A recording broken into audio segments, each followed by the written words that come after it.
Hello, today we'll be making a project by the help of the Arduino, and the project is going to help us move a letter X by the help of buttons, four buttons, which will help us move it up, down, left, or right. And so we are going to do it. So let's move on to the setup. So we are continuing with the setup.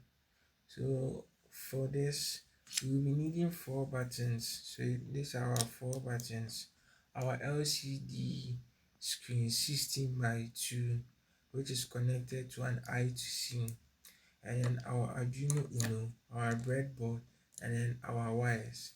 So the first thing I did is that I connected the ground to the breadboard. Then I connected my four buttons on the breadboard. So the buttons, you are first of all going to connect one of its legs to the ground and the other to the digital pins. So repeat. So I made sure that I use one color for the ground and one color for the digital pin. So the first red wire will connect to one leg, will be connected to the ground, and the second will be connected to the digital pin. So for the next button, connected to the ground, then it's also connected to the digital pin, and the next, and then the next. Now to our LCD. Our LCD has four wires that we are going to connect to the Arduino Uno. So we are first going to connect um the ground to the ground, the VCC to the power pin, that is the 5 volts. Then we have the SDA and the SCL, which one is going to be connected to the A4 pin and then the other to the A5 pin.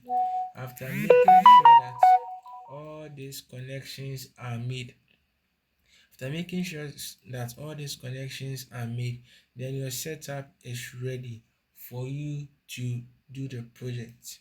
Now let's move on to the code. So we are continuing with our code. So the code is going to allow us to move an X character on a 16 by 2 LCD display using the four buttons. So we are using four buttons, one for up, down, the other for left, right. So first of all, we are supposed to include our libraries.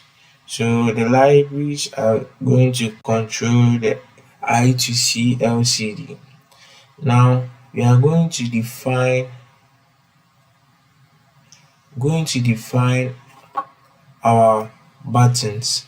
So our buttons are going to be defined using these numbers. So the numbers are representing the pin numbers. So button up is connected to pin 2, button down to pin 5, button left to pin 10, and button right to pin 12. So now the next thing we are going to do is to set our variables.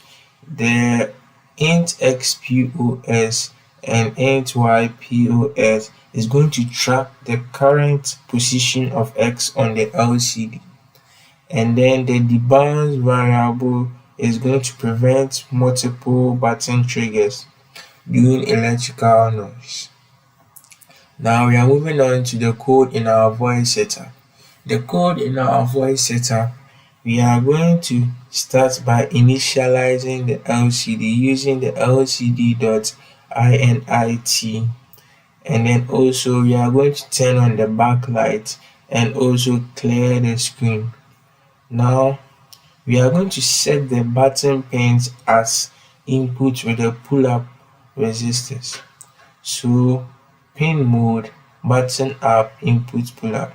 So we are going to set the buttons as input because we are going to, when you press the button, it's going to send an information to the system.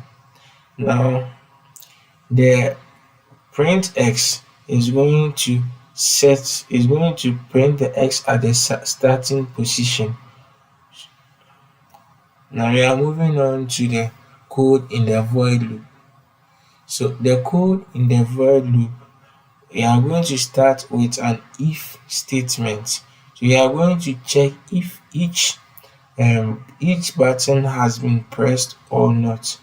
So if the cursor with direction changes, the move cursor up, that's the row decreases. So if the button press button up, so this is going to move the x up. This if statement is going to help move the x down, and this also if statement is going to help move the x to the left. And finally, the if statement here is going to move the x to the right.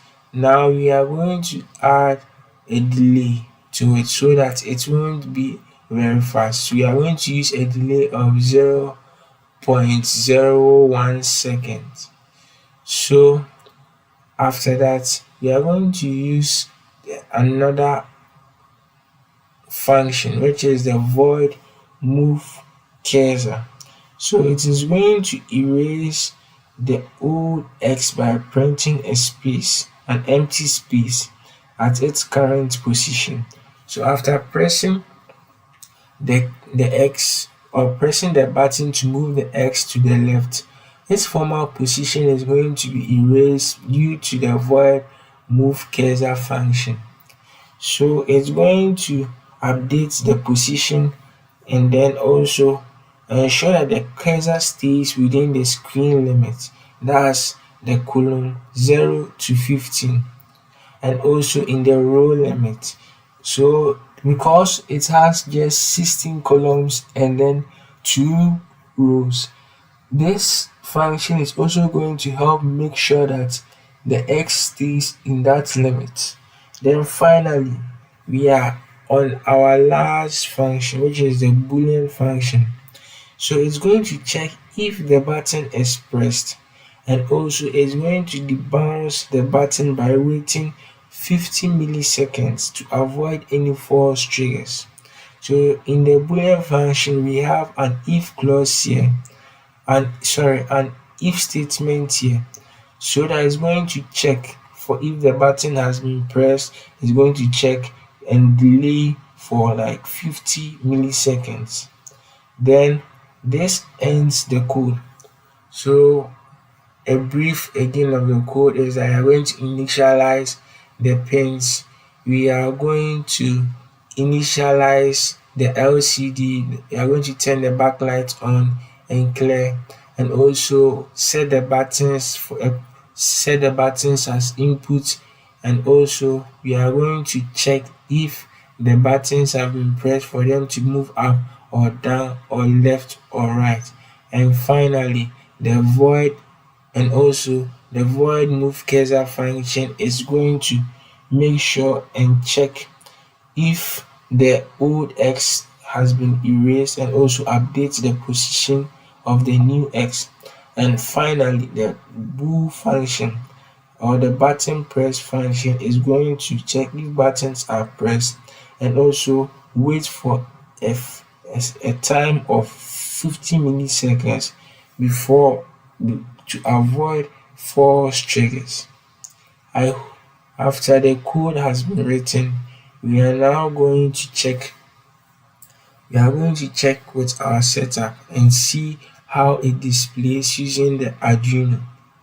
So now we are moving on to the setup.